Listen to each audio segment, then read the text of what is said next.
আমাকে কেউ দয়া করে রাজনীতি চশমা দিয়ে দেখবেন না, মানবতার চশমা দিয়ে দেখুন।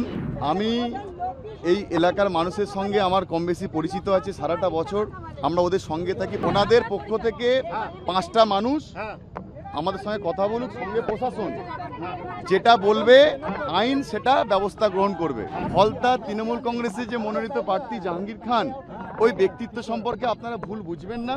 ওই মানুষটা মানবতার কথাই বলেন এবং আমরা সত্যি মানব ধর্মকে রেখেই কাজ করি। আজকে এখানে যে পরিস্থিতিটা তৈরি হয়েছে, আমি বলছিলাম আমাকে কেউ দয়া করে রাজনীতি চশমা দিয়ে দেখবেন না, মানবতার চশমা দিয়ে দেখুন। হাসিমনগর একটা ঐতিহ্যবাহী জায়গা, এই জায়গাতে মানবতাকে সামনে রেখে একটা সুস্থ পরিবেশ তৈরি করতে চাইছি। সেই জন্য আমি এই এলাকার মানুষের সঙ্গে আমার কম বেশি পরিচিত আছে, সারাটা বছর আমরা ওদের সঙ্গে থাকি, পাশে থাকি, ঠিক আছে। এবার আমরা চাইছি ওনাদের পক্ষ থেকে 5টা মানুষ আমাদের সঙ্গে কথা বলুক, সঙ্গে প্রশাসন যেটা বলবে আইন সেটা ব্যবস্থা গ্রহণ করবে কমপ্লেনের ভিত্তিতে।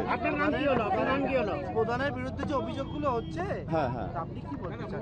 আমি ওখানে ভিতরে কথা বলেছি আমাদের লোকের সঙ্গে, যে মানুষগুলো একটা ডিমান্ড করছে তাদের একটা প্রতিনিধি আমরা তৈরি করতে চাইছি, প্রশাসন থাকবে এবং এই হাসিমনগরের মানুষ যে লিখিত কমপ্লেন দিয়েছে সেটার বেসিসে আইন যে পদক্ষেপ নেবে, এখানে কোনো কথা হবে না। শুধু একটা আবেদন করতে চাইছি, যে পরিবেশকে শান্ত রাখার জন্য আপনারা আমাদেরকে বলুন আমরা আপনাদের কি করতে পারি, এটাই হচ্ছে আমাদের কথা। এবং ফলতা তৃণমূল কংগ্রেসের যে মনোনীত প্রার্থী জাহাঙ্গীর খান, ওই ব্যক্তিত্ব সম্পর্কে আপনারা ভুল বুঝবেন না। ওই মানুষটা মানবতার কথাই বলেন এবং আমরা সত্যি মানব ধর্মকে রেখেই কাজ করি। এই এলাকার প্রত্যেকটা মানুষ আমার আত্মীয়, আমার নিকটজন। এই অভিযোগ সম্পর্কে আমি ওয়াকিবহাল নই। এই অভিযোগ সম্পর্কে আমাকে একটু প্রেস দেন, আমি পড়ে যাবো তো, আমি তো পড়ে যাবো, আমার গাড়ি পড়ে যাবে। আমি এই এলাকা মানুষের সঙ্গে আমার ভালো সম্পর্ক আছে, আমি চাইছি মানবতাকে সামনে রেখে আসুন, একটা সুস্থ পরিবেশ তৈরি করি।